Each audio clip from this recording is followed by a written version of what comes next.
Hi Lima, good morning. What are you doing this early morning? Very good morning. I'm working in my garden. Oh, what a beautiful garden it is. Who helps you in your work? I myself have done this. It is my hobby.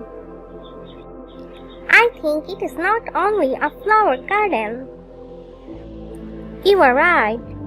There are two parts in my garden.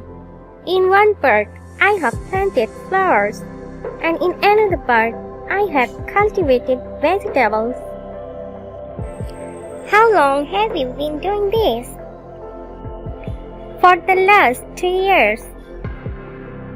Oh, how do you feel? This is a great source of joy and pleasure to me.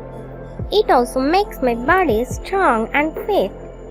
May I ask you to tell me about your hobby? Yeah, sure. My hobby is fishing. It's really a very interesting thing. Of course, I get much pleasure from it. It also improves health. It also makes us patient. Oh, it's now time to go to college. See you again. Alright, see you again.